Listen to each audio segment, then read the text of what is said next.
ఉంది, అసలు లిఫ్ట్లో కొంతమందిని ఎక్కనివ్వట్లేదు. ఇట్లాంటి విషయాలను కూడా మాట్లాడాల్సిన అవసరం ఉంటుంది. మూడవది, మనకి వేతనం ఒక్కటే కాకుండా మనకి ప్రభుత్వం నుంచి హక్కుగా రావాల్సినటువంటి అంశాలు ఏంటి, మనం ఎన్నో సంవత్సరాల నుంచి మనము వాటి గురించి మాట్లాడుతున్నాము. ఏం మాట్లాడుతున్నాము? ఒకటి, ఈఎస్ఐ కార్డు రావాలి అని మాట్లాడుతున్నాం. ఈఎస్ఐ కార్డు రావటం ద్వారా మనకి ఆరోగ్యపరమైనటువంటి హక్కు లభిస్తుంది.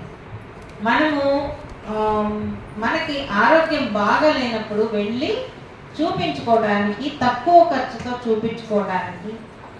అయితే ఇప్పుడు కొత్త గవర్నమెంట్, తెలంగాణ గవర్నమెంట్ 10 లక్షల బీమాని ఈరోజు ప్రకటించింది. కానీ ఆ 10 లక్షల బీమా ఎవరికి ఇస్తారు, ఏ జబ్బులకు ఇస్తారు అనేది కూడా ఉంటుంది. అక్కడికి వెళ్ళిన తర్వాత మీకు కాన్పుకి ఇవ్వము అని అంటారు.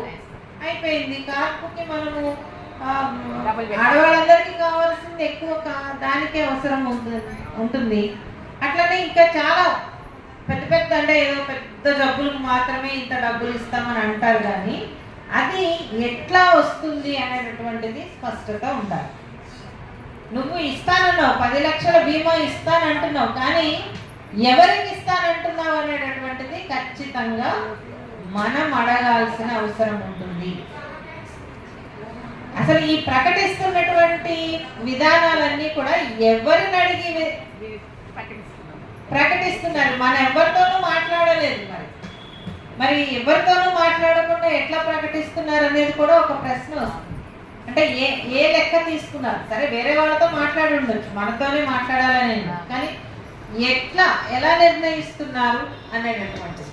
ఈ 10 లక్షల దాంట్లో మనం లేకపోతే మన పరిస్థితి ఏంటి అనేది ఒకటి. అంటే మనము వెళ్ళి మాట్లాడుతున్నప్పుడు ఒకటి గుర్తుపెట్టుకోండి, వాళ్ళు ఇచ్చేవాళ్ళు మనం పుచ్చుకునే వాళ్ళమని అనుకోకండి. మొట్టమొదటి, వాళ్ళు మనమేదో అతని చేతి కింద ఉండాల్సిన వాళ్ళం కాదు. మీరు పనిచేసే ఇళ్లలో వాళ్ళు కూడా వాళ్ళేదో పై నుండి మీకు ఇచ్చేటట్టు అనుకోకండి.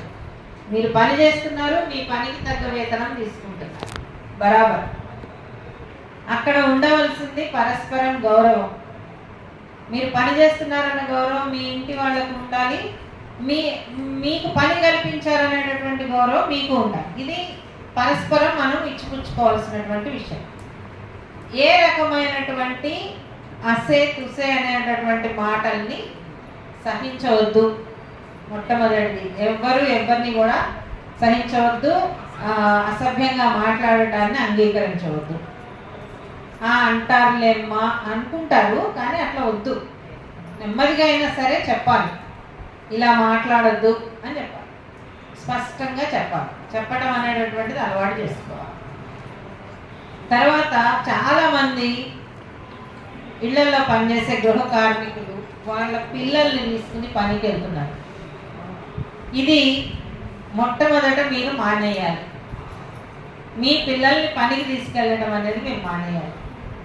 ఆ పిల్లలతో పనులు చేయిస్తున్నారు. అక్కడ చాలాసార్లు చూస్తున్నాం.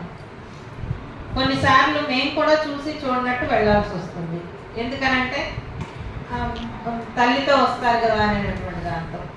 కొంతమందిని వాళ్ళతో పనులు చేయించకుండా కూర్చోబెడతాం, కానీ అందరు అట్లా ఉండరు కదా. పనులు చేయిస్తారు, ఏదో ఒక రకమైన పని చేయిస్తారు. లేకపోతే అంటే ఇవన్నీ కూడా మనము చేసే పనికి వేతనం తీసుకున్నాం అనుకుంటాం, కానీ వేతనం తీసుకోకుండా కూడా చాలా పనులు చేస్తున్నాం. ఆ ఇంటికి కావచ్చు, మీ పనిలో కావచ్చు, మీ పిల్లల ద్వారా కావచ్చు. మీ శ్రమే దోపిడీ అవుతుంది అనుకుంటే మీ పిల్లల శ్రమ కూడా దోపిడీ అవుతుంది. అక్కడ చాలాసార్లు జరుగుతున్నటువంటి విషయం. ఎప్పుడైతే మీరు పిల్లల్ని పనికి తీసుకెళ్తారో ఆ పిల్లల మీద లైంగిక దాడి జరిగేటటువంటి అవకాశం ఉంది. అక్కడే కాదు, మీరు పిల్లల్ని ఇంట్లో వదిలేసి వెళ్తే అక్కడ కూడా జరిగే అవకాశం ఉంది. అంటే 2 రకాలైనటువంటి ప్రమాదాలు ఉంటాయి. వీటన్నిటి గురించి కూడా స్పష్టంగా మీరు ప్రభుత్వంతో మాట్లాడటం అనేటటువంటిది చాలా ముఖ్యమైనటువంటి విషయం. మొదటిది వేతనం, సక్రమమైనటువంటి వేతనం. రెండవది సౌకర్యాలు. మూడవది ఈఎస్ఐ లాంటి హక్కులు.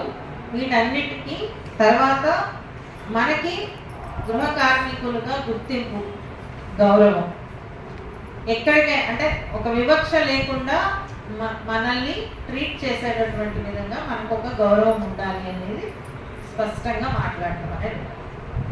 ఇప్పుడు మన పనికి సంబంధించి మాట్లాడటం. తర్వాత మనందరం ఎవరం? మనం ఎవరం? మనందరం మనుషులం మొట్టమొదటిది. రెండోది పౌరులం. పౌరులంటే పౌరులకి కొన్ని బాధ్యతలు ఉంటాయి, హక్కులు ఉంటాయి. ఆ హక్కుల్లో మొట్టమొదటిది ఏంటి? మనకి ప్రతి 5 ఏళ్లకి వస్తుంది. ఏంటది ఆ హక్కు? ఓటు హక్కు వస్తుంది. 3 నెలల క్రితం వేసాము, మళ్ళీ ఇంకో 2 నెలల్లో ఈరోజు వచ్చేసి ఉంటుంది. వచ్చిందా? వచ్చే నెల ఎలక్షన్.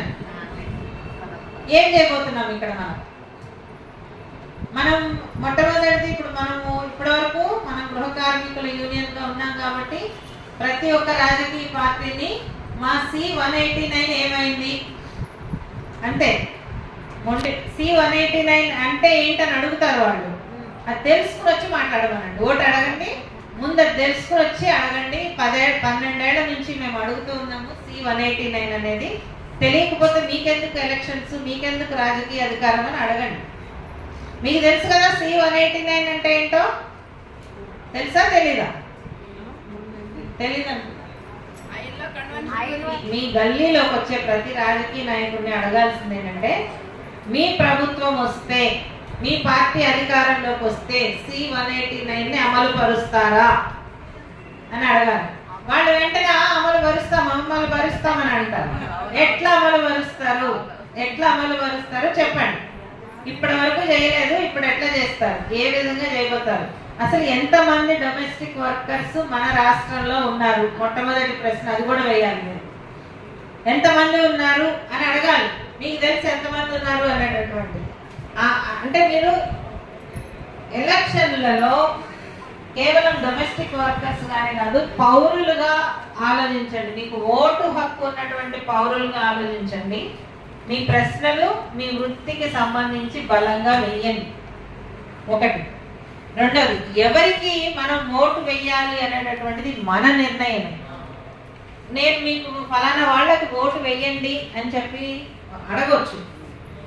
అట్లానే ఓటు ఎవరికి వెయ్యొద్దు అనేటటువంటిది కూడా మనం బలంగా ఆలోచించుకోవాలి. ఈ దేశాన్ని సర్వనాశనం చేసేటటువంటి పార్టీ ఈరోజు కేంద్రంలో అధికారంలో ఉంది. సర్వనాశనం చేసేస్తున్నటువంటి పార్టీ, దోచేస్తున్నటువంటి పార్టీ, మనుషుల్ని మనుషులుగా కాకుండా మతాలుగా కులాలుగా విడదీస్తున్నటువంటి పార్టీ, ఆడవాళ్ళని ఆడవాళ్ళుగా కాకుండా ఆడవాళ్ళ మీద అత్యాచారాలు చేసినా పట్టించుకోని పార్టీ, వాళ్లే ప్రోత్సహించి చేసేటటువంటి పార్టీ ఈరోజు కేంద్రంలో ఉంది. ఆ పార్టీ 10 సంవత్సరాల నుంచి అధికారంలో ఉండడం వలన మన దేశంలో ఉండేటటువంటి డబ్బు మొత్తం అంతా కూడా కొద్ది మంది చేతుల్లోకి వెళ్ళిపోయింది. ప్రతిదీ వాళ్ళ అవసరాల కోసము, వాళ్ళ కుళ్ళు కోసము వాళ్ళు ఒక పెండర్ పెడుతున్నారు లోపల అందరికి. ఆ పెండ కోసం వెళ్ళిపోతుంది. ఏ పేరెంట్స్ కైనా పిల్లలు మంచిగా చదువుకోవాలి, వాళ్ళ ఫ్యూచర్ బాగుండాలనే కోరుకుంటారు. ఎవరు కూడా గవర్నమెంట్కి పంపించడం అంటే అక్కడ ఇన్ఫ్రాస్ట్రక్చర్ ఒక ప్రైవేట్ స్కూల్ ఏ విధంగా ఉందో గవర్నమెంట్ స్కూల్ని కూడా అంత మంచిగా తీర్చిదిద్దే సత్తా గవర్నమెంట్కి ఉంది. కానీ అంత ఫోకస్ చేయట్లేదు. అంటే అది కూడా ఇందులో పిల్లలకి ఎడ్యుకేషన్ కూడా ఫ్రీ ఉంది కదా అని ఎవ్రీథింగ్ కన్సిడర్ చేస్తున్నారు. కానీ ఆ యాక్సెస్ మన వరకు ఎక్కడి వరకు వస్తుంది, మనం ఎంతవరకు దాన్ని పొందగలుగుతుంది. సో ఇవన్నీ కన్సిడర్ చేసి మినిమం 15,000 అన్నారు. అంటే రెంట్ ఉంటారు, వాళ్ళు వెళ్ళేది వాళ్ళకి వచ్చేది 4,000, రెంట్ కట్టేది 5,000, 6,000, 7,000 కూడా కడుతుంది. మళ్ళీ అందులో water separate, current bill separate, everything. మళ్ళీ ఈ రెంట్ ఉండే వాళ్ళకి ఎవరైతే ఓనర్స్ ఉంటారో కొంతమందికి తెల్ల రేషన్ కార్డ్స్ లేవు, బిల్లు మేమే కట్టుకోవాలి. అంటే మనమందరం కట్టుకోవాలి ఎవరైతే రెంట్లో ఉంటుందో. సో ఇవన్నీ ఆలోచించుకుంటే ఇంతకుముందు సార్ కూడా అన్నారు 18 to 20. సో అంత డిమాండ్ చేయొచ్చు, మనం చేసినా కూడా గవర్నమెంట్ ఇవ్వడంలో కూడా తప్పలేదు. ఎవ్రీథింగ్ డిగ్నిఫైడ్ లైఫ్ అంటే బేసిక్ నీడ్స్ ఎప్పుడైతే మనకి రీచ్ అవుతాయో అప్పుడే ఒక డిగ్నిఫైడ్ లైఫ్ని మనం జీవించగలుగుతాం. So thank you so much. ఇప్పుడు చూస్తున్నారు కదా మీ గురించి ఎంతమంది మాట్లాడుతున్నారని. చిన్నవాళ్ళు కూడా, చిన్న వయసులో ఉన్నవాళ్ళు కూడా అర్థం చేసుకొని మాట్లాడుతున్నారు.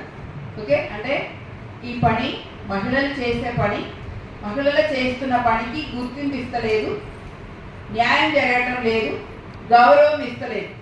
దాని గురించి మనం అందరం కూడా కలిసి యూనియన్ ద్వారా మన హక్కుల కోసం పోరాడుతున్నాం. అది మాత్రం కాదు, ప్రభుత్వం ఇచ్చేటప్పుడు ఇక్కడ మాత్రం కాదు, వేరే దేశంలో ఎంత ఎక్కువ అవుతుందంటే ఆ సార్ చెప్పారు. కొన్ని దేశంలో యజమానులు జీతం ప్రభుత్వానికి కట్టాలి, మళ్ళీ ప్రభుత్వం కూడా కొంచెం పైసలు వేసి కార్మికులకి జీతం గౌరవప్రదంగా న్యాయమైన కూలీ ఇస్తారు.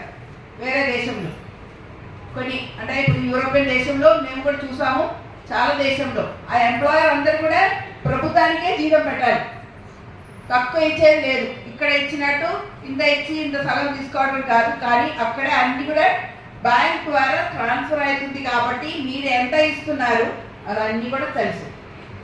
ఓకే, అయితే ఇక్కడ మన దగ్గర పేద ప్రజలు మమ్మల్ని మహిళల్ని తక్కువ కులంలో ఉన్నవాళ్ళు, చదువు లేకున్న వాళ్ళు అందరితో ఎక్కువ పని చేయించి తక్కువ జీతం ఇచ్చి మనకి నాశనాలు జరుగుతుంది.